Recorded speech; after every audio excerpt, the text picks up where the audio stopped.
Welcome back, Get Interactive with us. As always, I want to know your solution for this rather existential threat. This afternoon, there's more pressure on the Lands and Natural Resources Minister Samuel Abu to resign or be sacked. Here's one of several heads of state agencies targeted in renewed battle to end illegal mining, now at a crisis point. We'll hear from the Fix the Country movement, which has announced a series of actions to demand an end to illegal mining. Are not separate issues. They are all symptoms of a governance system that has failed. The only way to end Galamsey, to ensure economic stability, and to root out corruption is to demand systemic reforms. We need a new social contract, one that prioritizes transparency, accountability, and the well-being of all citizens, not just the wealthy and powerful. Demands holding leadership accountable. We are not just calling for an end to illegal mining. We are calling for the resignation of those who have allowed this crisis to fester.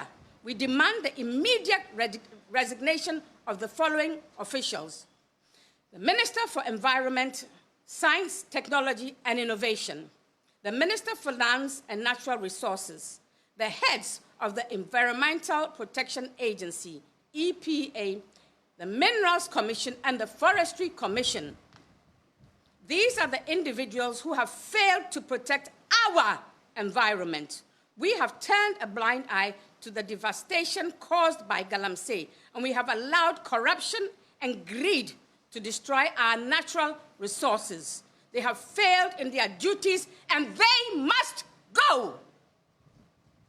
A call to We also demand a full independent audit of all mining licenses granted in the past 5 years. With the results made public, the time for secrecy is over. The people have a right to know how their resources are being managed and who is profiting from their destruction. A call to action. The future is yours to shape. But this doesn't have to be our future. We can break the cycle. We can demand a new social contract, one that holds leaders accountable, that prioritizes sustainability over short-term gains, and that places the well-being of every citizen at the forefront of governance. We can demand a new constitution that ensures transparency, limits the powers of those in office, and creates systems of accountability that prevent the greed and corruption that have brought us to this point. I say to you, rise up, young people of Ghana. Rise up and take your place at the forefront of this movement for change. Rise up and demand a government that works for you, not against you. Rise up and be the voice that says Galamsey must stop. So we are getting up close and personal with the chief of Adel Sena in the Eastern region, Dr. Boni Abankro, who is now very helpless in dealing with Galamsey activities in his area. Before we get to all that, let me bring you Rasta Saidonko's latest report from Samra in the Western region. 2022, Joy News captured this mining site belonging to Akonta Mining Limited, whose mining residue was being directed into the Tano River. First, anywhere you reach in the forest or at bush, you just get a stream, you sat down there and drink, but now you can't get those streams. So in fact, our river bodies all has destroyed. Just behind you is the Tano River. How do you feel when you see it? In fact, how does the government feel? Subsequently, we also captured some Chinese miners washing mining residue into the Tano at Boya and Bena, close to Samraboy in the Western region. Close to 2 years after our report, the criminal act is still being perpetrated by miners along the Tano River. Alhaji Salisu Muhammad Abu is an opinion leader at Samraboy. If you look at the way the government has leave people. Government saying that he will put his presidency on Galamsey, illegal mining. In fact, it's rather worse. This is a campaign regime. We have been hearing promises, but we have no future. These forests and our water reserves.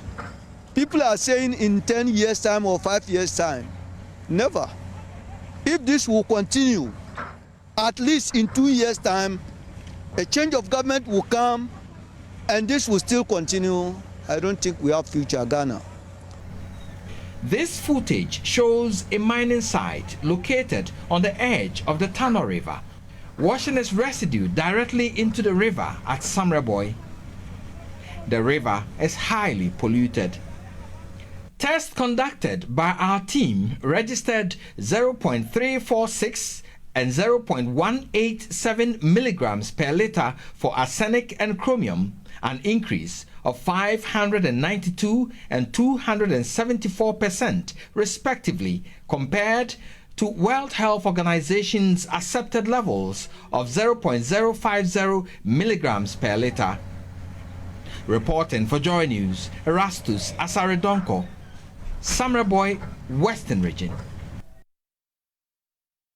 So this is a matter that obviously is of concern to everybody. The Minister for Lands and Natural Resources is among a 5-member committee set up by government to assess what has been done so far. Also listen to the concerns of civil society groups. That committee is chaired by the National Security Minister, Albert Kandapa. Remember also today that the ministry took some action against a mining company in the Western region. We'll have the details for you shortly. But let's get to understand those who are living it in their communities and how the activities of illegal mining is impacting their daily lives. In the studio with me is Dr. Boni Abankro V. Nana, you're welcome. Chief of Adesina. Thank you. So first, where exactly is Adesina located? In the first place, let me take this opportunity to say good evening to your cherished viewers.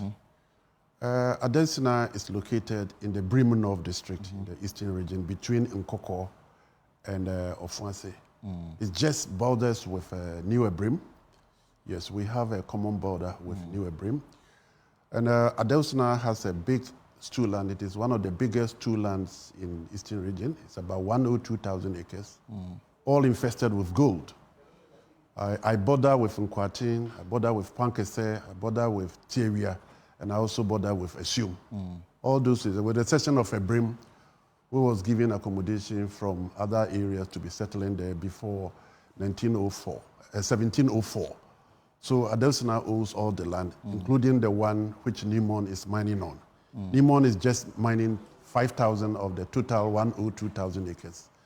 So that is where Adesina is. And life must be very comfortable at Adesina. Yes, currently we were comfortable until 1.5 years ago when the Gazette of the Almighty Paramount Chief was given to him after 25 years. Then the whole thing turned tits up. It was unnecessary bullying, intimidating, insults, and threatening everybody, setting up task forces and going on the land himself and doing the Galamsey himself. Who exactly is this person? The Paramount Chief of Kotuku. He himself is doing the Galamsey. And even the concession belonging to Aseni was taken from him because he feels he owes the land. So I was compelled to take him to court to let him come and prove the ownership of the land, which he failed. So there has been a judgment against him, default judgment against him. And yesterday, I asked my lawyers to issue an interlocutory injunction on all the Galamseyers on my stew land, because we don't have even common water to drink. And we have given the pictures to our friends of the media to show the world. It is going on Facebook and everywhere that never in the history of my reign will I allow somebody we helped, somebody we supported, somebody we have paid the royalties for the past 25 years to come and destroy our land with impunity. And you say that this chief, whatever he's doing, you know this for a fact, there's evidence to back it, that he's involved in illegal mining. His task force were the one going around to take money from the Galamseyers. The Galamseyers go to his palace and pay money to him. Others, they pay through his task force he has set. They go about with guns, and he has armed the Galamseyers. Everybody comes. And he doesn't even come from there. He migrated to Achim. We housed him. We hosted him. My ancestors went into captivity because of him. However, due to our humility to the Ashantis, they came back in 1898 to establish the Asante Adesina gold mines. We were taken into captivity in Ashanti near Antwa. So if you go there, we have Asante Adesina and Asante Brim. After investigation, the Asantis found out that Adesina wasn't the culprit. We pleaded with them and we were released. To compensate us, they came back and established gold mines for us in 1898 when the Obuasi people started in 1897. So we were mining on the land. We had 6 concession companies. Concession 1 had 3 companies, Wallis, Hollis, and Killing. The other concession 2 have Grama, Abafeldi, and Kamba. So all the land, there's gold on the land. That is where they were mining before the First World War, because the Germans were the miners, and they were not doing surface mining. Okay. So from their exploration, the deposit becomes richer as you go down. So they were not doing surface mining, so we didn't feel the destruction of the environment. We didn't feel the destruction of our river bodies. Because back then it was well controlled. Well controlled and well managed. But with the Galamsey being a fashion in Ghana now, it is out of control. We'll come back to that, but let me just say that the other matter about the chief, we cannot independently verify, so we'll leave it at that. But have you, it begs the question whether a formal report has been made to the police about the activities of this chief? A lot of reports have been made to the police. The first time he wanted to get rid of me on the 8th of April, when he came to my community to demand, when the emergence of Newmont allow us to make allocation for them to also develop their community. Each community has a portion. So our overlord was given a portion. So we were thinking that since he hasn't built his palace, and he went and demolished the palace, we were going to support him. On the 9th of November 2023, I signed document for the foundation which Newmont has established for my people to take part of our developmental funds to help him build his palace. He came out with the drawings, and cost came out about 4 million Ghana cedis. Because of inflation, we raised it. I'm a civil engineer by profession, and this is something I've been teaching as a professor. So we increased the money to 6 million. And For the construction of the palace? Palace, yes. And he had already 4 million in his pot. He also had about 10 million in royalties. My stool, Adesina's stool, has paid as royalties to him, which is in Koforidua at the Stool Land Administration. I asked the Stool Land Administration to invest the money because the city was depreciating, and they will be able to get about 26, 27% per annum on their investment. So all this money has been accumulated with the notion that he would take the money which is allocated to him. He came and wrote for a demand for almost 4 million. First one was about $100,000 in today's equivalent, which is 1.6. He came back in early March and took another 2.4. He squandered it without even the Kotoku Traditional Council. That is their problem. All right. So basically, in your traditional area, there is Newmont that is doing legitimate mining. Yes. And then other people are also undertaking illegal mining. Because they saw that the land is rich.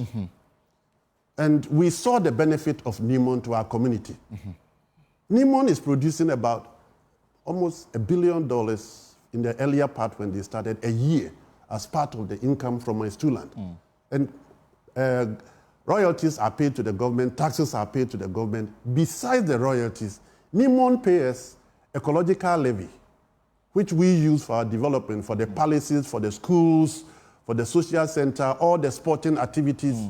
That is what we are using the money for. In fact, my district, Bremen North district, we were not having problem at all until this man Gazette was given.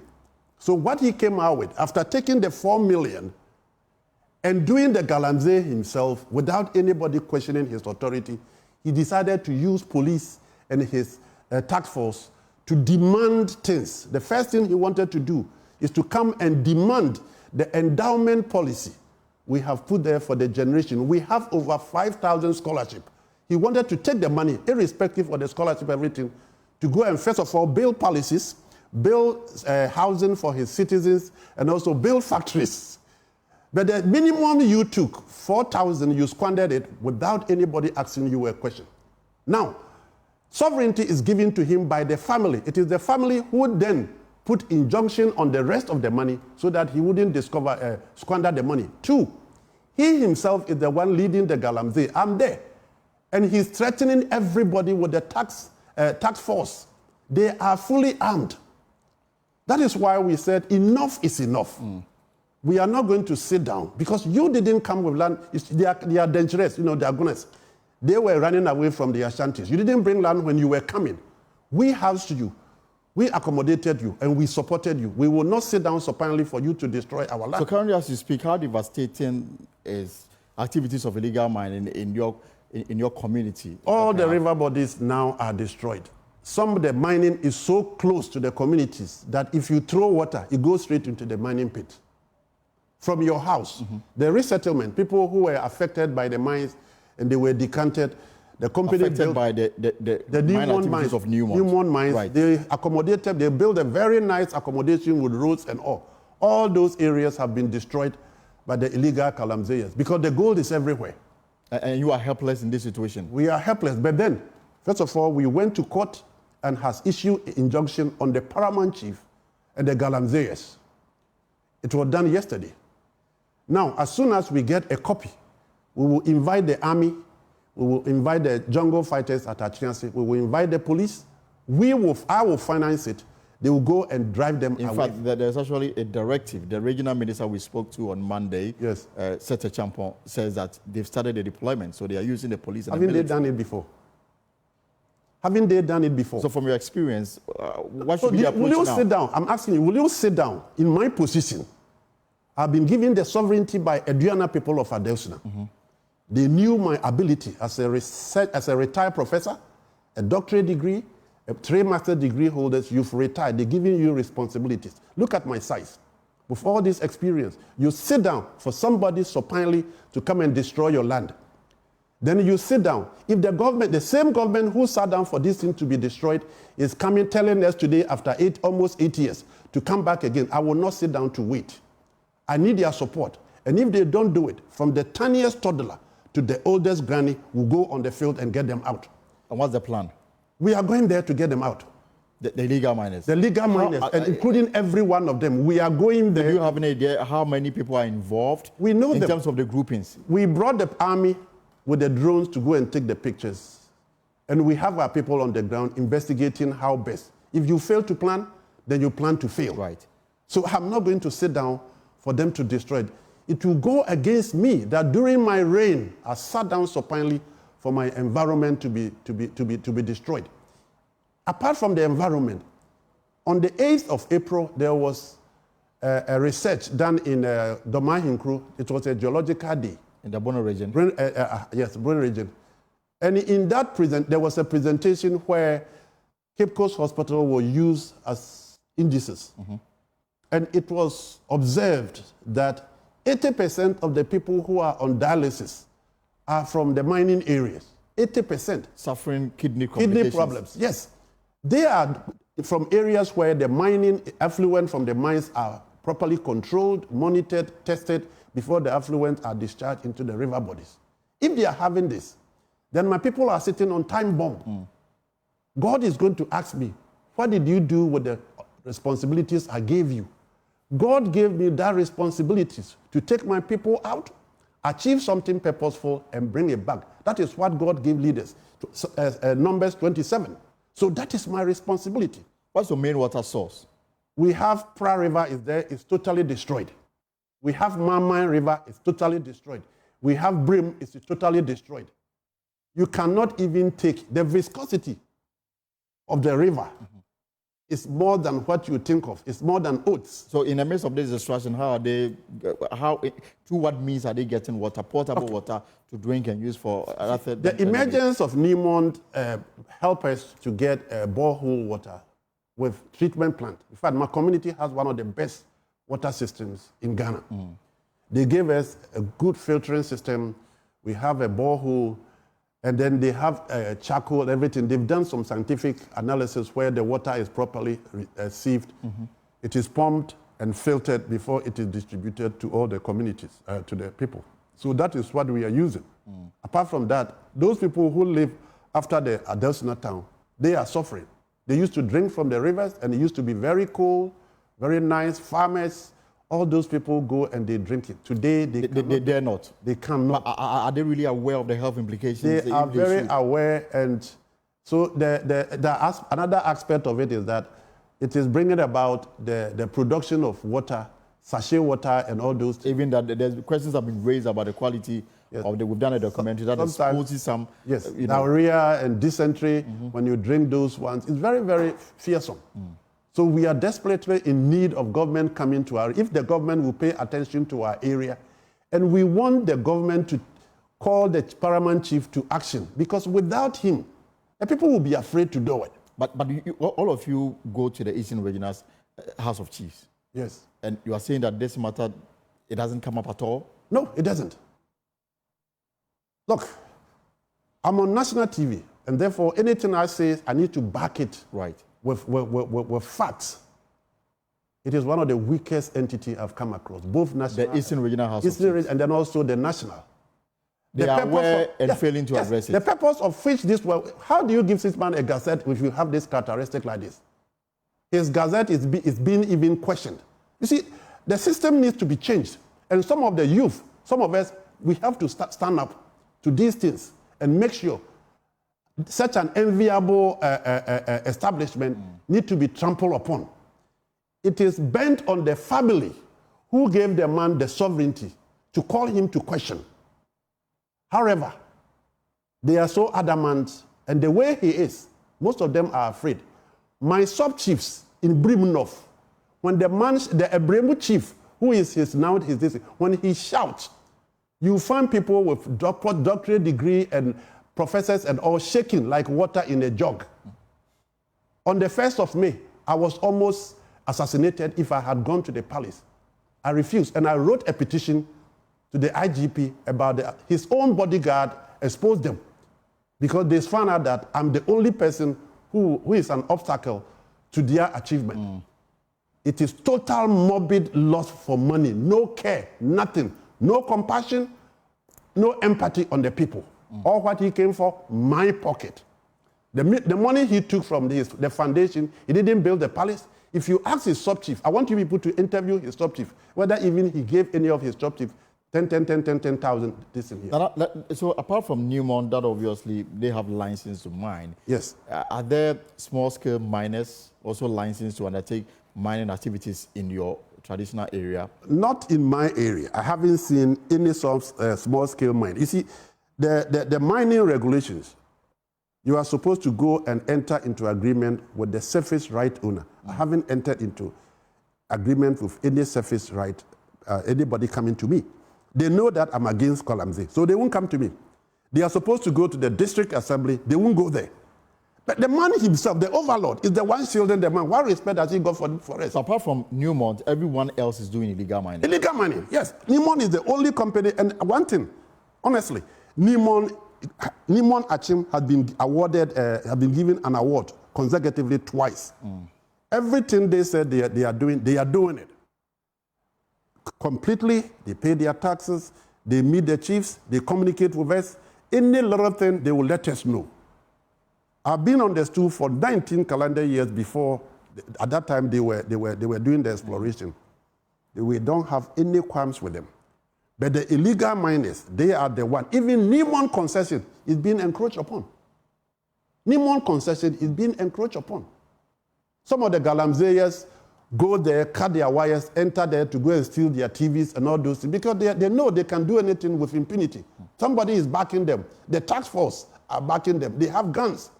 So how can a poor Newmont person seeing somebody taking a television and he's armed, you are an employee, you don't have anything. And they are law, they don't have to attack enemy, just report to the police. So they go there and take... And you are skeptical about the new approach announced by the Eastern Regional Minister that they are now, I mean, the plan is to rid the region of illegal miners.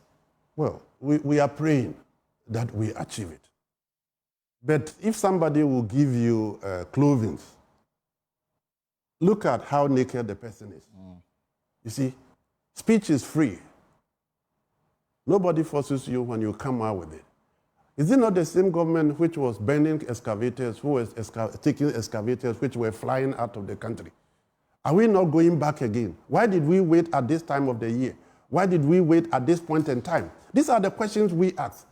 But whatever they are doing, we are very thankful for them because we need their help. So we are not even going to leave them alone. We are going to work with them. I am the owner. I don't say we, because some of my sub-chiefs who are benefiting from my mines are also doing the Galamseyers. They are going around to take money and taking them to the paramount. So why don't you distill them? It is not my duty. You see, if you don't understand the structure of chieftaincy, you'll be confused. And Kotoku's own is very confusing. I was given the sovereignty by my family. And then I decided to join the Kotoku Accord. It isn't like Ashanti where they fought and got the war. We joined the accord on our own volition. Right.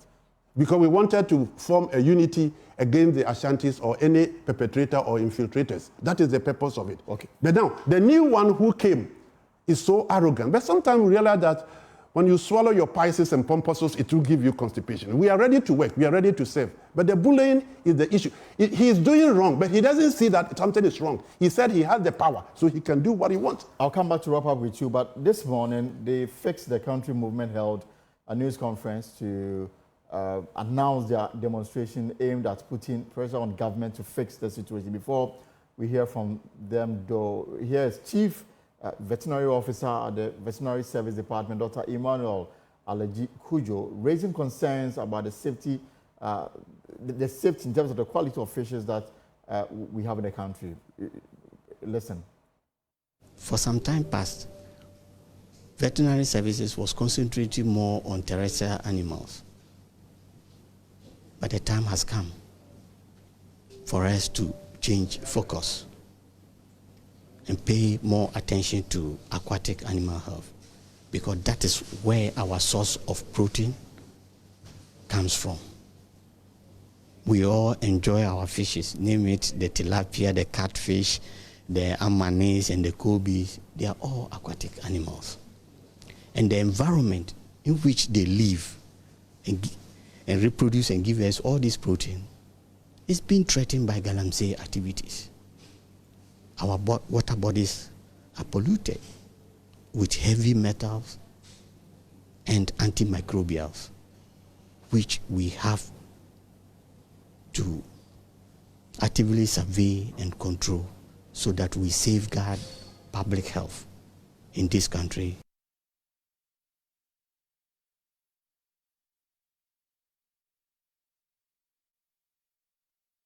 Right, so we've also been joining the studio for further discussion on this convener for Democracy Hub or Fixing the Country. William, you're welcome.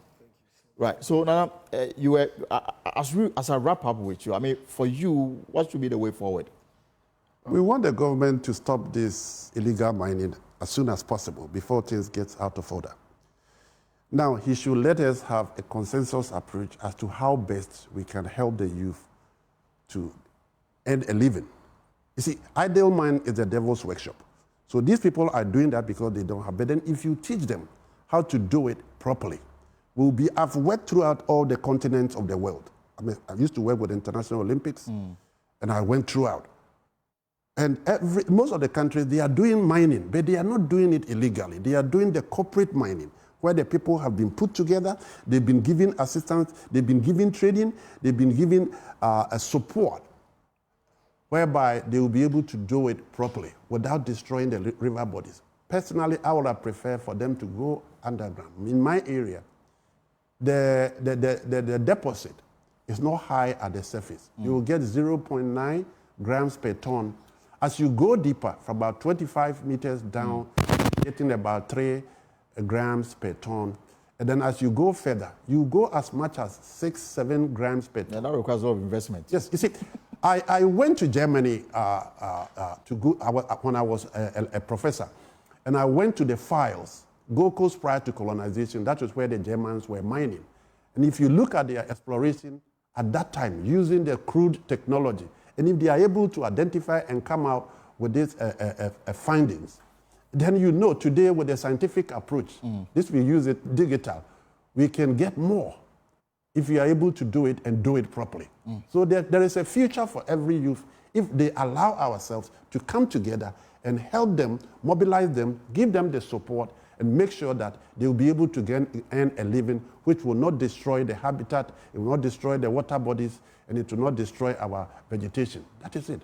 Thank you so much for coming through this afternoon, Nana Abankro from the Adesina traditional area. Thank you. And we'll monitor the Eastern regional approach to this matter, especially in your traditional area, and then report accordingly. Ralph, so you also held a news conference today. What exactly are you demanding? Right. Thank you so much. I'm much grateful for having me here. Fix the Country have been fighting for a lot of things since this government came to power, but then we are actually demanding of the government to actually be responsible for his own words for saying that he's going to put his presidency on the line. I think it is very much important that as a government and as an individual who is very responsible enough and want to leave a better legacy should leave a good name before you go. It would be very much important if the president himself would have even come out and say, I'm resigning because I've failed the people of this country. And it would have been fair and it would at least give a perfect name and history to And was such a move end the illegal mining? Whoever that will be coming will know the responsibility ahead of him because at least his predecessor has actually exhibited that level of responsibility. And if you fail, you know what to do. Far from that, someone is actually giving this mining lease to these people that are destroying our water bodies and our environment, which is very much disgusting that we put people in office for them to come and work for us, for them to come and protect that we have. And now it's clear. I don't have to say it. Everybody is seeing it out there globally. And even in Ghana right now, when you move to this Galamsey affected communities, they will tell you by themselves that things are not easy there. Even though, yes, they are making the money. What even hurts me the most has to do with one of the iconic rivers in Ghana, Kwame Nkrumah's river in Nkroful. I was there last 2 weeks, and when you look at the level of deterioration of the river, it's heartbreaking.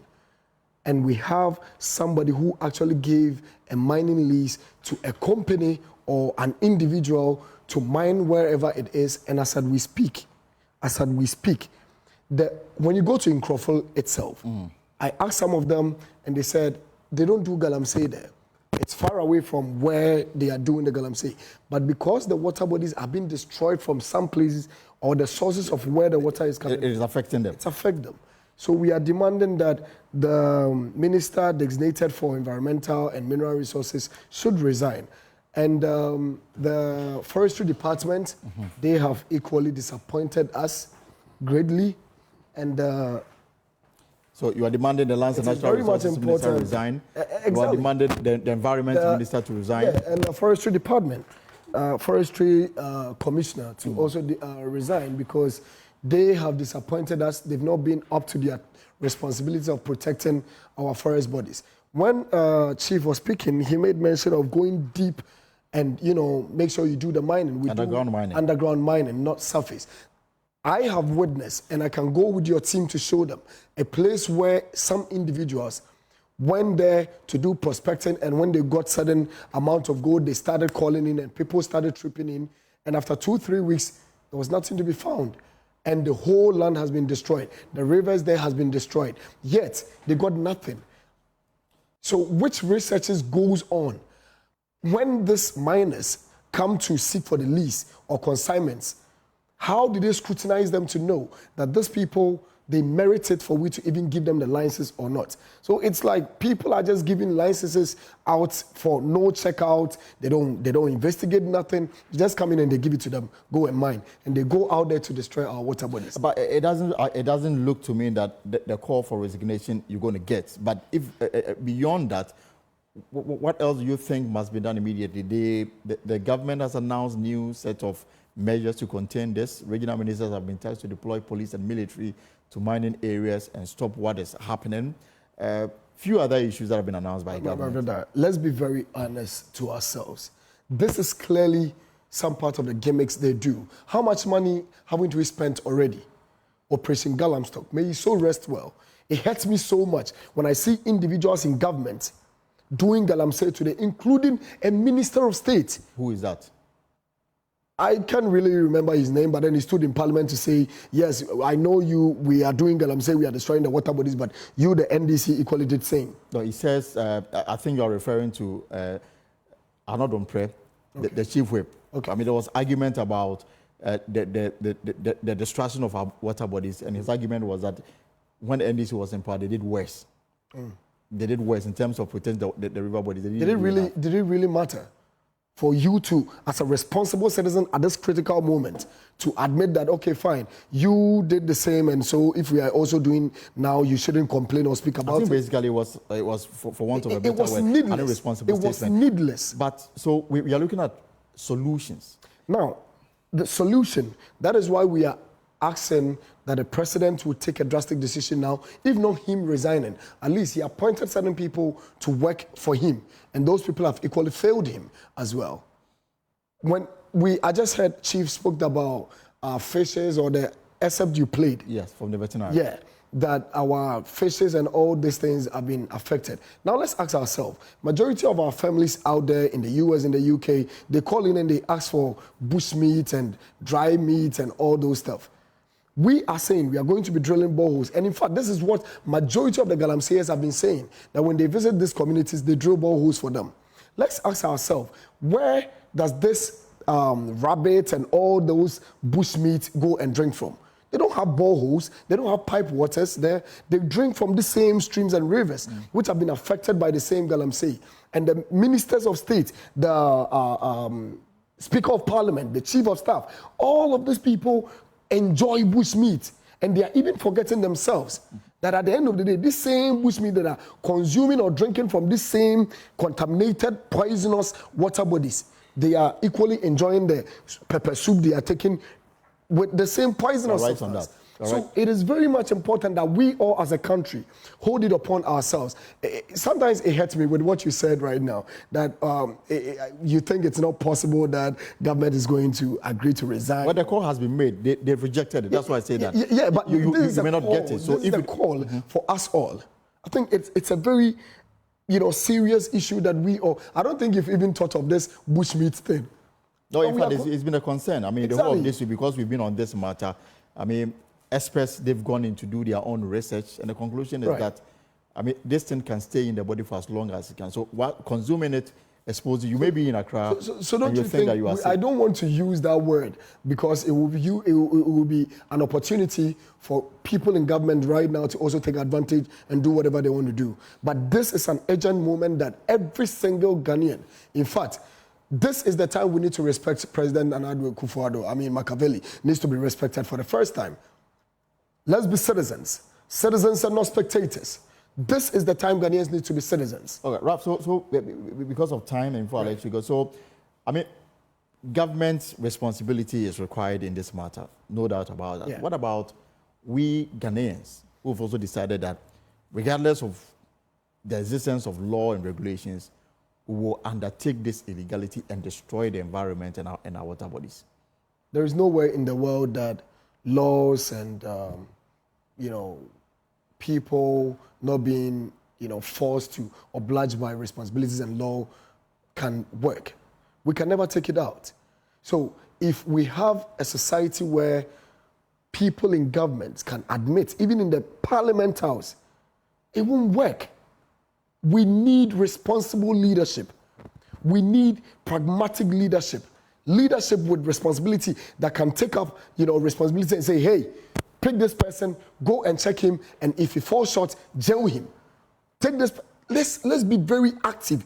This is the time we need that kind of J.J. Rawlings kind of leadership. And it really hurts me so much, but we can't play around it. All right. We can't play around it. We really need serious leadership actions right now. And this is what we are calling for. And that is why we are asking the president to call the minister designated for mineral resources to resign as soon as possible as far as the forestry department is concerned. Thank you so much. Thank you so much, Ralph. And so, the discussion on illegal mining will continue, but we'll take a short break here and return with more here on The Pulse. Come back. This is The Pulse here on Joy News. Now, last week, the Electoral Commission received as many as 24 applications from persons seeking to run for president of Ghana when elections take place in December. We have just 80 days to go, but news from the grapevine has it that almost all the applicants have had issues requiring the EC to ask for further work to be done on them. Amongst the candidates is Dr. Sam Ankra, who is running as an independent, presidential candidate. He joins me for a conversation about the nomination, filing process, and matters arising. Dr. Ankra, it's good to have you here. First time we're having this conversation, even though I've heard so much about you. I've seen your billboards, I've heard you on radio and television, and you've added some fire to the electoral process. Elton, thanks for having me. Again, same here. I've heard great things about you. I only see you on TV, so it's an opportunity, and I'm grateful for you to have me here this afternoon. Before you walked in, we were talking about illegal mining. I don't know what your position is on this very important matter. First of all, I'm joining that demonstration. Okay. Because that thing is dear to my heart. The environment and anything around it is so dear to my heart. So I'm going to take the numbers of these guys and I'll join that demonstration because it's about time. Look, clearly, do we indeed have leaders in this country? This is a pure systematic failure and leadership failure at all levels. It's pathetic. Why do you say that? Come on. How can we live in a country and with all the governance structures we have in place, we can see this in our country. Water bodies have been destroyed, poisoned, cyanide, lead, mercury. These are very poisonous stuff that are put in the water. Look, if we're not careful, and the people say 5-3 years, if we're not careful, within the next year, we'll start importing water. And that is a very sad situation. We're destroying ourselves as a nation. Our leadership has to stand up. The gimmicks is too much. The politicking. This Galamsey money is what is funding this politics that we are in. And that is why people like us are suffering even to get, coverage for the things we do. Because both sides of the equation are banging on it, going everywhere, destroying our environment, destroying our forest reserves, and we're not doing anything about it. You say that there's lack of political will? Absolutely. For the current administration the and back previous ones? falls on the government, and they have failed miserably. It's about time they come and apologize to Ghanaians and ask Ghanaians for a consensus and put a proper solution to it. I, Sam Ankra, would outrightly ban Galamsey small-scale mining. Would that be easy? The call has been made. Listen. Government is reluctant to announce a complete ban. We are yet to hear same from your other colleagues, when I talk about other colleagues, those who are running to become president of this country. I have said it, and I've said it over and over again. The change that we requires radicalism. The status quo or the old ways of doing things is no more an option. If we indeed want to solve Ghana problems and create systems and structures that would work for us and build something for us and the generations yet unborn, then we've got to start revisiting the way we do things. There's no more pity party and all these style of saying one thing and going to the back room and doing other things. We need action. And I'm saying, given the opportunity, I will outrightly ban small-scale mining until such time where we have systems and structures that work and have punitive measures to people before we give license to that. All right, so we'll take you on your word and hope that when you become president after December 7th, we'll see some action on that front. Absolutely. I can promise Ghanaians that. But, before we get to that, though, the elections is in December, and the album that the Electoral Commission will use for the election is in contention here. The NDC held a demonstration across the country yesterday demanding an audit of the voters' register. I don't know your position on this call. Isn't it what we've been seeing every day? Where MPPs in power, they say one thing, NDC say one thing, and where NDC is in power, they say the same thing and nothing happens? Isn't this the status quo that has gone on? Look, the voters' roll is the bedrock of our democracy. Right. For us to get anywhere with this democracy, we need to have a confident voters' roll. If anybody calls for audit, and indeed is a qualified, call, what stops everybody from joining to make it right? I think transparency is a key to the success of all this that we're doing. I don't think anybody has to hold, iron fist on this. If they require for audit it for everybody to see. Get an independent person to audit it. However, the EC is saying to them, come sit on the table. Go sit with them. Make your grievances heard. Put your stuff on the table, but ensure that that is done. These ways of always trying to sabotage each other, create the picture that they are fighting each other. In the end, they are all thinking the same and doing the same thing is what is taking our country to this ditch. Both NDC and MPP think alike, and they do the same thing. If Ghanaians indeed are looking for any change in governance, in any style of way of doing things, they got to shut out this MPP NDC system and look for an alternative government, some Ankara, and choose so that we can come and set systems that will stand the test of time and provide prosperity for all. You think that we've gotten to a stage in our political life where we can overlook the MPP and the NDC and then settle on an independent candidate who may not have any parliamentary backing? Elton, we've got 32 years of Fourth Republic. Right. Yes. NDC had 16 years. MPP had 16 years. It took Singapore 32 years to move from a third world to a first world. Think about it. Are we on the right course? So if we're not on the right course, what are we doing as citizens? It's about time we sit back and analyze the situation critically and think and make the right decision. Keeping doing the same thing over and over again will not bring us any change. The time has come in Ghana politics, and it's now for Ghanaians to look for an alternative and a way of doing our business. But indeed, what really should influence the voters, their choice of a leader?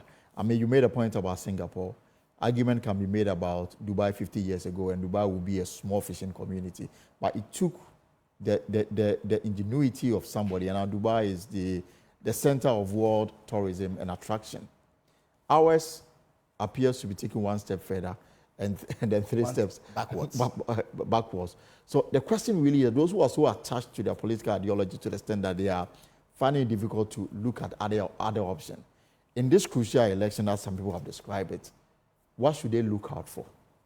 I want to tell my fellow Ghanaians, in these days of hardships or hardship, nobody goes into the supermarket with a party card and say, I'm MPP, so I'm gathering tomatoes, onions, and everything and go home and eat. We are suffering, and everybody is suffering. Ghanaians are going through some of the harshest economic conditions, and that doesn't discriminate between MPP or NDC. It should tell you that the political colors or symbols is not what is going to bring us the economic freedom or bring us economic prosperity. It requires skills, selfless leadership, pragmatic leadership, leadership by action. These are the qualities that one has to look for. Greg Mills wrote a book, Why Africa is Poor. He says Africa is not poor not because of aid per se. It's not because of slave trade or colonization. Africa is poor because of wrong leaders that we've been choosing. Ghanaians, hearing my voice this afternoon, let's critically analyze the backgrounds of the leaders that we're choosing. What have they done? What do they bring on the table? And why do we think we should give them a 79 billion economy to run? These are critical questions that I'm asking Ghanaians to start asking before we get to the ballot December 7th. All surveys that we've witnessed, the economy ranks high among all other considerations that people want to see improvement. The economy has always been number one reason why the electorate or an electorate will vote for this party or the other. Now, yesterday, for example, this Ghanaian actor, Blankson, in the US, I don't know whether you have heard the story. Now, he went on ranting that he built a school and then invested in the country's, some of the coupons with the hope that the money he will get from that investment will help run the school, only to be told that he has to take a haircut of a certain percentage and then get his money back after some years. And he's livid because he concludes that he's been shortchanged. Elton, I mean, this is a level of incompetence I talk about. And when I say that, I'm not trying to downgrade any other leaders. They've done what they're supposed to do. But if you don't know, there's not much you can do. If you believe you have just lithium alone, 170 billion worth of lithium underground, with a competence report done by a qualified corporation, that is a bankable document. Right. Why do you go and borrow 3 billion and haircut pensioners and people like this gentleman? Clearly, we've lost the plot. We don't know what we're doing. I was the head of a fund that looked after emerging markets, and I was leading the fund. I have sat down with leaders in the emerging markets, from Africa to South America to Asia to the Far East and all these places. When policies are proposed and systems are presented, you realize that these other countries like Brazil and Co, who had come out of poverty, and South Americans, and also the places in the Far East, Indonesia, and all these places, they listen, they follow the structures, and the economies grow, and they get out of it. Africa alone is like a mouse mentality. You know what that means? You put a bait in here, a little sardine on, the father mouse will go in, the same trap will get it, the mother mouse will go in, the same trap will get it, the kids, the brother, the sisters, the same bait, the same trap gets everybody. It seems that is what happened in Africa. We are all doing the same mistakes. When Ghana found oil, we had seen the mess in Nigeria. We had seen the mess in Angola. We have seen the mess in Equatorial Guinea. We've seen the mess in Gabon. We saw the success in Norway. We saw the success in Saudi Arabia. Why did we choose to go the Nigerian and other people's way? So these are the critical questions again. But I would want Ghanaians to start asking. But I'm also interested in your solutions because, I mean, since 1992, every government, be it in government or in opposition, they've all maintained the fact that the structure of our economy must change. We must move from import-led to, export-led economy. It has always remained in theory. In terms of the practicality of it, we are yet to see. So what would be your solution? I mean, with experience from, working outside of the country. Excellent. And again, you're asking some very, very important questions, and I hope Ghanaians are listening. Why can't they take these decisions, even though they know on paper that's the right thing for us? Right. We have leaders or parties that gets themselves encumbered even before they get to governance. Ask the NDC and the MPP, how do they fund their parties when they're in opposition? Is these same corporations that we're talking about are the ones that fund them?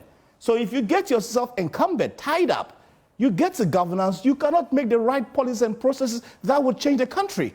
That is the reason why we import, we produce twice as much crude oil than we use, and yet everything produced is exported at a high sea, and nothing comes through the country, and we have to import as high as 3,000% of the value, depreciating our currency, importing inflation, not creating jobs for our people, no value added, no transfer of technology, all these being missed out because our leaders are taking money from parties, even in opposition, or from corporations that are doing things that are not benefiting Ghanaians.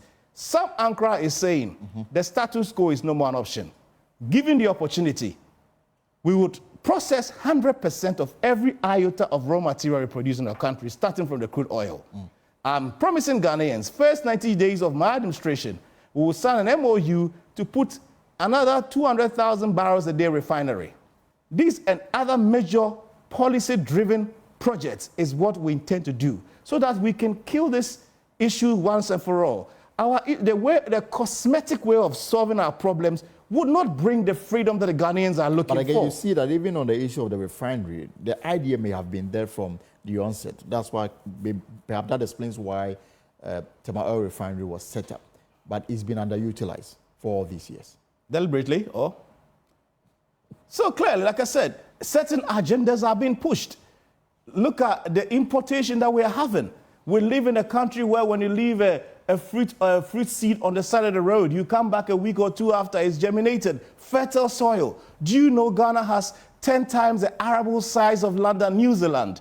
And yet New Zealand produces more than 15 times more than Ghana. Have you asked these questions? Why are Ghanaians not asking these basic questions? It's because certain people are benefiting from this stifling of the economy. They are gaining from importing these products, holding cartels and cabals, preventing Ghanaians from getting access to what they want. This is what Sam Ankra is looking to stop for this country. Until we stop these things, let's stop the gimmicks. NDC MPP is a joke. Nothing is going to happen. Nothing is going to change. And you expect that these words will get to the ears of the electorates to give you the chance that you require? I am hoping so, and I require people like you to help. We've been swallowed in this campaign.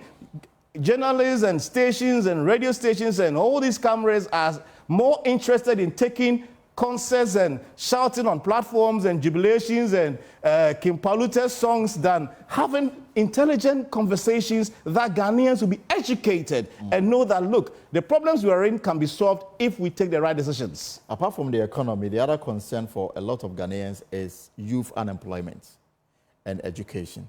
Let's stay a little longer on youth unemployment. And if you have a country where every year the universities in the country contribute almost 300,000 to the job market every year, and we cannot even employ them.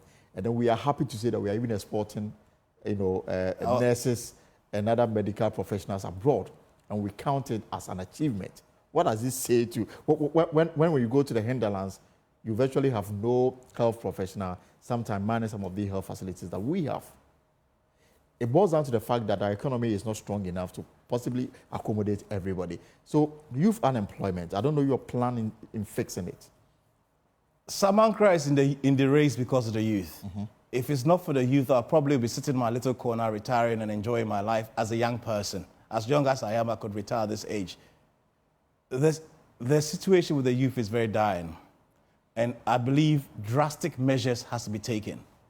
Over and above building industry to take a big chunk of the people, I'm also calling for a nationwide apprenticeship where professionals like architects, quantity surveyors, barbers, hairdressers, and so forth would have young people understudying for a period. Now, the beauty of this concept is the owners of the business would have the leeway to enjoy the service or the labor of these people, whilst government pays the salaries of these guys as long as they are under the apprenticeship program. So after a period, 3 to 5 years, they come out of it, they graduate, they set up their own, and similar structures are being put in place. So you realize that you mutate, and people are acquiring real skills and handiworks that they can set up on their own and create businesses and flourish. At the same time, you are creating an enabling economic environment so that they will not just come out, they don't have funding to set up these businesses, but all these are done concurrently in concert with the program. So we want to do that. We're looking to get aggressively to industrialize, to mechanize agriculture. Again, the mechanized agriculture is structured in such a way that we bring in technology, we create enabling environment. These are our land tenure issues that had been a canker eaten into investment into agriculture. We would make sure that we'll kill it once and for all. Government, my administration, AFA administration would promise any industrial or any mechanized farmer a period of time as long as they acquire the land from any litigation or any influences from elsewhere. All these are enabling environment you want to create. Once you do that, you create an enabling environment, you invite technology to come in, the banks are open to fund. The reason why the banks are reluctant at this stage is they don't want to give money to Elton today. You start a project, and then whilst you're in the middle of it, somebody comes and put an injunction. The bank's money is improbable. Right. So these are the issues that we need to address. It's not a matter of advertising, come invest in Ghana. Investments are not attracted into a destination because of how you publicize it, but they send their experts on the ground to study the environment, to work, to find out whether it's enabling enough or not. So it's not your advert, it's what's on the ground. And these are the issues that we're going to handle head on to create opportunity. By so doing, we're going to create jobs for our young people, we're going to equip them with skills, and we're going to make sure that the economy will flourish at the back of the private sector, which should be the engine of growth and not government. Somebody just sent me a text and asking that listening to you, and the fact that you had a very good job, why would you leave the flourishing job that you had to come and compete in an election that would be extremely difficult to hold? Elton, it gets to a point where a generation has to live for the other. And I believe now is the time. I believe that if it's easier, and again, the middle class and the upper class are those who have caused this country to be. I blame them. They have to take their responsibility as well, because they're comfortable, they sit on the corner, and majority of Ghanaians are suffering. It's done on this generation to fight and save the soul of a lost destiny of a country and build something for this generation and the generation unborn. And that is the only reason why someone like me is jumping on the fray to muddy myself and obtain this freedom and build a legacy for the next generation unborn. So, Zanka, before we wrap up, I don't know whether you've gotten that call from the EC about your nomination forms. Well, if you haven't gotten a call, it means everything is okay. Well, I suppose everything is okay. I haven't had any call yet. There were a few issues initially, but we resolved everything as far as we're concerned. But let me note in here, why is it that there be concerns about the cumbersome nature of the... It's very cumbersome. And again, in the 21st century, 2024, with all these digital systems, why do we have to be doing handwritten, endorsement and so forth? Whereas the EC can create a platform where two people from each district can go online and say, I nominate Sam Ankra, these are my details and so forth. Online, I have to go online and do my application. Look, we got to make use of technology so that we can have efficiency and take away and it brings transparency as well. Because the reason why people are complaining about all these things of EC, putting responsibility, blames on them and so forth, is because the system is not transparent enough. We are not using technology, and it allows human factor to come in. And once that gets in there, the trust issues breaks up. I am advising the EC, get onto technology. We're in 2024, don't sit down and wait. There are a lot of platforms and systems. Bring Ghanaian boys together, let them set up a platform, an app for you, use it so that it will make our work easier, so that you gain credibility, and then the whole system also moves on. Let me say again, our electoral role, the Electoral Commission's role, is so key to this democracy, and there's nothing that we should do to compromise it. Okay. My camera is on you. Speak to the 60 million voters that will be deciding the fate of this country on December 7th. Fellow Ghanaians, once again, I've come to you this afternoon for the best part of the 4 years of NDC or MPP. There's always a lot of noise. People are clamoring for change of government. A lot of the things that you've been promised they will do, they get in and nothing happens. 2 days after elections, you go back to the same situation. All because we're not choosing the right leadership, and the style of governance that we have don't change, whether it's NDC or MPP. That is why Sam Ankra has put himself on the fray this time to contest and looking for your votes. If indeed you are looking for work, if indeed you are going through hardships, if indeed your healthcare system is messed up and you are looking for a change, then I advise you or I urge you to vote for Sam Ankra. But if you are very comfortable and you're enjoying life and everything is going well for you, then Sam Ankra is not for you. Thank you. Thank you so much, Dr. Sam Ankra. He is an independent presidential candidate for the December 7th general elections. And of course, we are building up to the election. This is your election headquarters. Now, let's move away from the election headquarters and talk about power or electricity.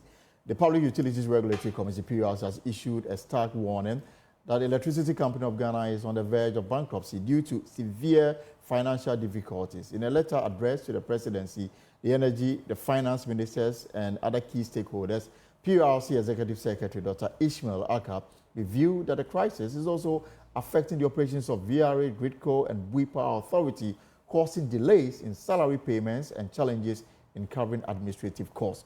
We have more for you, but first listen to the Managing Director of ECG, Samuel Dobik Mahama, on the state of affairs at the power company. Run a business, you need money to run a business. And if you've been given a business where you are to sell and collect, if you don't sell and collect, you can't put anything back in the system. Do not forget, what we sell and collect under the cash waterfall system is how IPPs are paid. It's how the other SOEs, the VRAs, the Gridcos, the PURCs, the Ghana Gas, the GMPCs, everybody has their allocation under cash waterfall. So we have to find a way to close the gap to make the whole system whole. Because we are at the bottom of the food chain, the responsibility is on us to fix the problem. It's a holistic approach. If we do not raise enough money, we will not get enough money to fix it. You know, and the funny thing is that these are not operational expenses. These are capital expenditure. Until ECG is a company that has not been capitalized since 2007.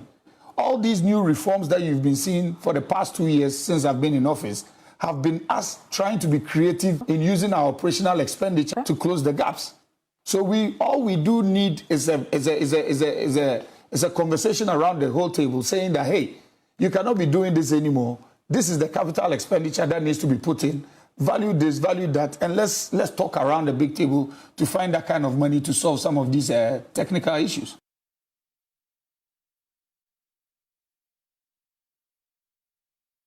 Well, Joy News has a copy of the letter, and we'll bring that to you on your screens. But let me bring in John Jinapor, ranking member on the Mines and Energy Committee in Parliament. JJ, you're welcome to the post. Thank you. So you had time to go through this letter, addressed to the presidency and, of course, other interest groups regarding this issue of the electricity company of Ghana. PURC paints a picture that doesn't look good, and even in this letter makes reference to what took place in Kenya, in Tanzania, and in Uganda, and how they managed to turn around the power company, and appears to suggest that perhaps we should also adopt same strategy. Is this something that you agree? Absolutely. Let me commend the PURC for being transparent and for sounding the alarm bells. Because as the economic regulator, it is the duty of the economic regulator to sound the alarm bells when things are going wrong. You don't need a soothsayer to tell you that the energy sector is collapsing. You don't need somebody to tell you the energy sector is crumbling. In 2022 alone, ECG posted a loss of over 10 billion. That has to be paid by the shareholder. In this case, that is government.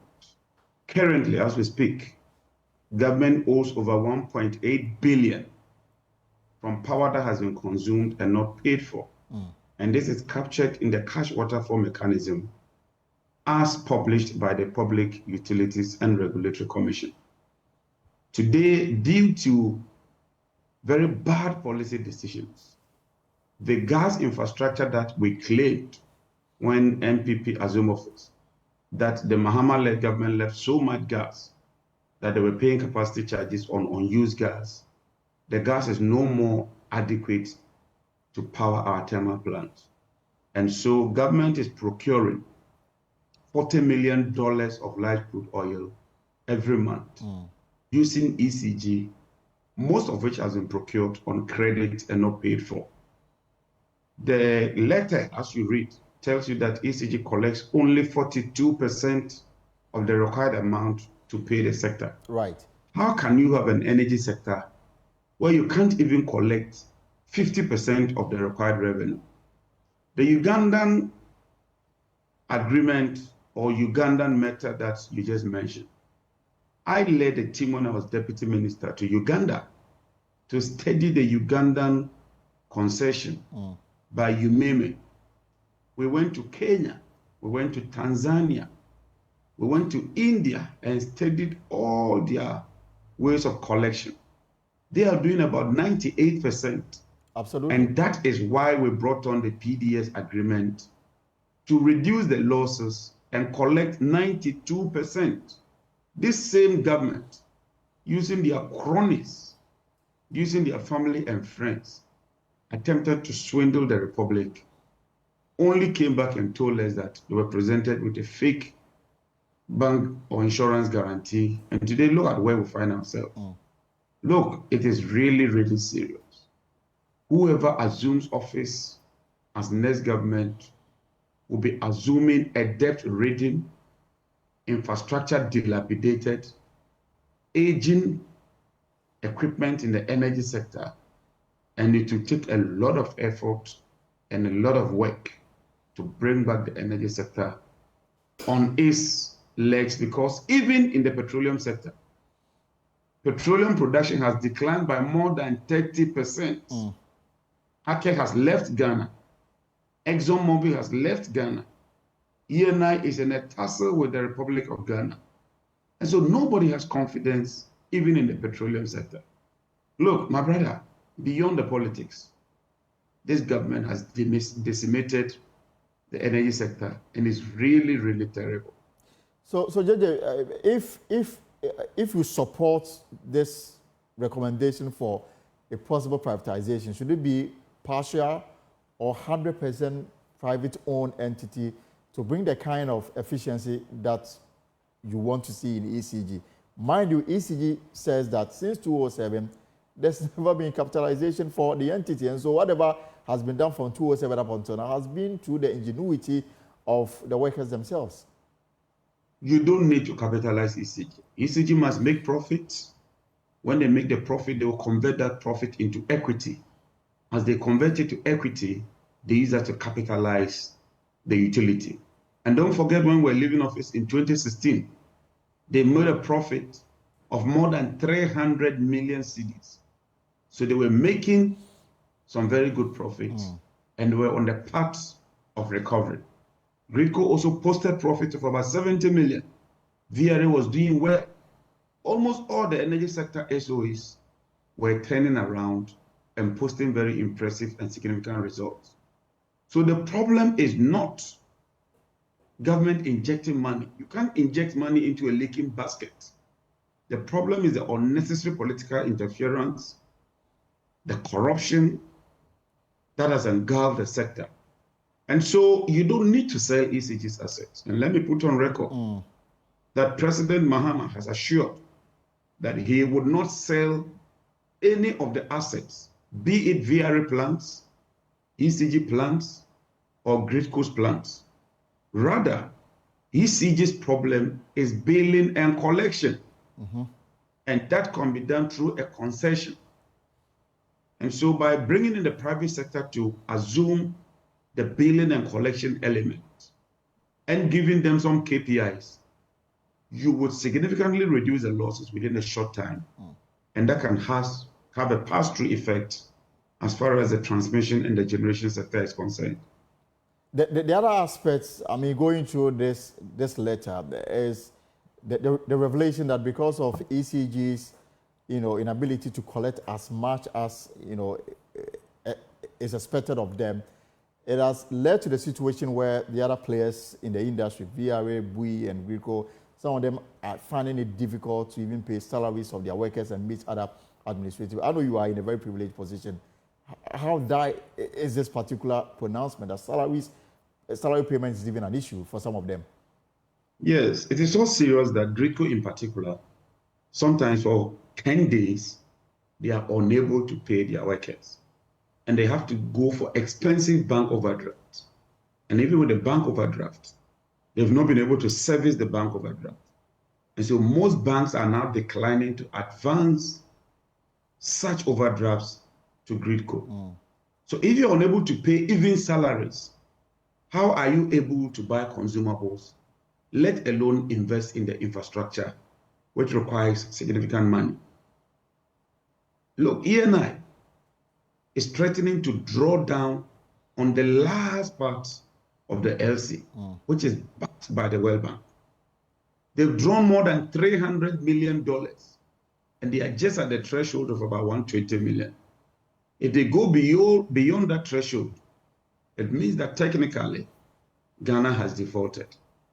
Right from the oil sector to the distribution sector, throughout the energy value chain, every sector is collapsing, every sector is crumbling, every sector is not responding. And I'm telling you for a fact that it is because of the corruption and few people related to the president who've hijacked the energy sector and milking it dry. So basically, it's about the political interference, and not because we don't have efficient, workforce at ECG, for example. The workers are hardworking. If you get the right leadership, if you get the right policies, and you put in place the right mechanism, they will deliver the result. Take TOR, for instance. Look at the number of MDs that TOR has had in just 7 years. About 6 MDs. How can they settle? And anytime somebody is removed, you would hear that it's over some controversy with this same cabal of people. I mean, why? We never heard this under President Mahama. President Mahama also had family. So I think that the problem is leadership. And I'm talking of the political leadership. If they get it right, set the right targets, and put in place the right framework, at least we'll begin to see some improvement. Mr. Jinapor, before I let you go, final question. This is also basically related. I mean, at the heart of all these money issues is the cash waterfall mechanism. Now, just another correspondence we have intercepted is the PURC call for a review of the cash waterfall mechanism, and they're asking for submissions. They say that they are looking at revenue issues, and they give the breakdown of what is happening, the challenges that they are facing, and goes on to say that following the adoption of the revised CWM, ECG was expected to make monthly payments to the various stakeholders based on approved monthly model. However, since the inception of the revised CWM, ECG has not complied with the guidelines of the new CWM as directed by the President, therefore defeating the principle of fair and equitable revenue allocation to sector players. And the lack of transparency is what is following this. They are asking for, they make reference to the exchange rate discrepancies. Ministry of Finance also reluctance to pay the $10 million monthly top-up obligation under the cash waterfall mechanism. And they are asking for input by Monday in the way to find a solution to this rather, very important matter. I've looked at those. They've sent correspondence. I didn't see, the Mines and Energy Committee, but this is your area. What should be done in this regard? Even though they didn't copy the Mines and Energy Committee, I have all the documents. And we get every correspondence. For the regulator to throw his hands in the air and sound this alarm is worrying. Firstly, why would the president even unilaterally decide that they would vary the cash waterfall mechanism and come up with a revised one? That should be done by the PURC and not the presidency. And that is the political interference I'm talking about. Even the revised one, ECG is not abiding by the revised one. Since July, they've been doing their own thing, paying for fuel directly, not reporting to the cash waterfall mechanism. And so since July, PURC has not been able to publish the cash waterfall mechanism. And that is why President Mahama has sent a strong warning that on assumption of office, we shall conduct a detailed forensic audit of all these utilities and ensure that we reset everything so that we can work well. Because as it stands, they are not following the cash waterfall mechanism and its tenets. They are not reporting. PURC doesn't even have the figures. And in such level of opacity, in such level where even information is not forthcoming, the first thing about governance is transparency. And if the system is not transparent, you can imagine what will be happening behind the scenes. It's so unfortunate, and I feel very sad that an energy sector which was promising is crumbling today. Mr. Jinapor, what suggestion will you make? I mean, this is something that is very crucial to the PURC. Well, my quick suggestion is that we make all the information available to the PURC. It may be too late. We have just about 2 months to elections. And so a lot normally would not happen with 2 months to elections. But at least let's all have a fair understanding of the state of the energy sector. ECG has not been able to publish its financials in accordance with law and in accordance with the Public Financial Management Act. They should have done that within 3 months in 2024. We are moving into October and they've not published their financial. I think that the true state of the energy sector should be known so that when we assume office, we can deal with the challenges. This idea of sweeping things under the carpet and trying to hide figures will not help anybody. All right, John Jinapor is ranking member on the Mines and Energy Committee. Thank you so much for your time this afternoon. And of course, we've been looking at the PURC correspondence to the presidency, demanding certain things are done. Now, fishermen in Dambai are now navigating the Oti River safely thanks to weather updates from the Ghana Meteo Agency. Now, with 3 days forecast and radio warnings, they can plan their trips better and avoid the boat accident that once plagued the area. Mahmoud Mohammed Nuruddin has more in our climate focus series. Ajete Mawuwe, now 53 years, began his fishing career at the tender age of 7. However, he decided to retire from fishing about 10 years ago, putting away his boat and net for good. 7 years ago. After my father's passing at age 7, I was cared for by various people, which led me to learn fishing. I grew up in Kwame Krom and later Yeji, both places with strong winds and waves. In Yeji, the weather was particularly unpredictable, with sudden rainstorms. To survive, we had to act quickly, often abandoning our nets and fleeing to safety, hoping to return another day with the means to replace our lost gear. Okay, Tafifia radio. Ajete explains that the traditional weather forecasting methods they relied on were no longer effective due to shift in weather patterns. He shares challenges faced as a result, including close calls and difficult experiences on the water. However, things have improved significantly. Although radio announcements warn of approaching rainstorms, many fisher folks like myself don't have access to radio sets or ignored the warnings, putting us at risk. However, the introduction of weather forecast has significantly reduced accidents on the lake, as those who do listen can take necessary precautions. Okay. I am Kofi Yamba from Dambai, and I've spent the last 30 years working on this lake. My fishing journey began when I was just 6 years old, learning from my father. Growing up, we didn't have access to radio sets, so our fathers relied on traditional methods to predict weather changes. Whenever they sense a change in weather, we would promptly seek shelter in a nearby community to ensure our safety. 36-year-old Kofi Yamba and his fellow fishermen are no longer taking risks by relying on unpredictable weather conditions. They credit Ghana Meteorological Agency's weather forecast for providing more accurate and reliable information, allowing them to make informed decisions and stay safe on the water.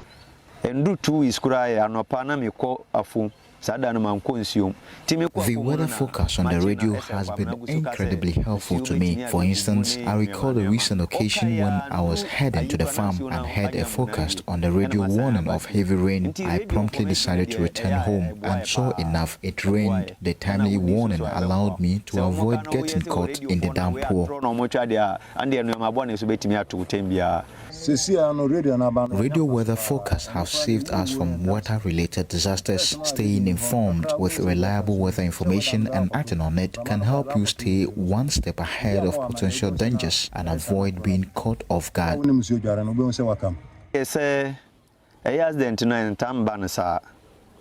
Ebia nsuo bi betimi amuna mfroma nko na ebe nsuo na yede ento nti se wote information no na wodi so a mengi di se accident beto se one dia accident betimi aba. In May 2023, a tragic incident occurred at Fana Wiaboma, an island community in the Gas South municipality of the Greater Accra region, when a canoe carrying school children returning from school capsized, resulting in the deaths of at least 9 children. The canoe was being paddled by a 12-year-old student who claimed he could navigate the river safely. In a separate incident in September 2023, 2 fishing canoes capsized while attempting to enter the Volta River, leaving crew members missing. It is less than 2 years since the last canoe accident in Dambai, but residents still remember the devastating loss of a woman's life. Although her child was rescued, Kofi shares his account of this heartbreaking event. Andrew 2 years Quran accident to be crasiwa. Enokra yoba ni akwada kitua bi It's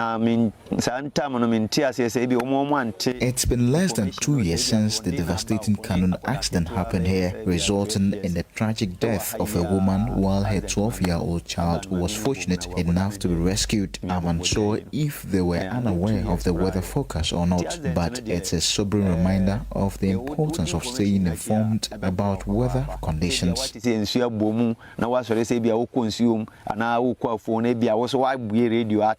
And our TV, I say, and our markers, and Sue, a bit me I am from a bit me a boat. Oh, dear, so the back corner there, and no, the Azent Beba.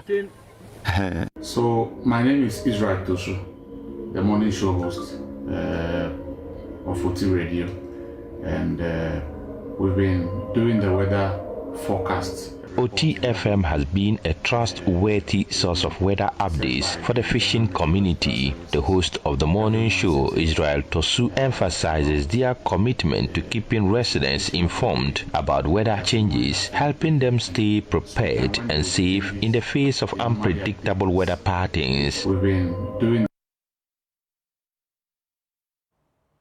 All right, so that's a very beautiful report there. I mean, technology helping fisher folks to navigate through bad weather. Well, that's our show for today. There's more stories on myjoyonline.com. NDC to win in 11 regions, MPP to suffer dip in Ashanti. That's one of the survey that just came out.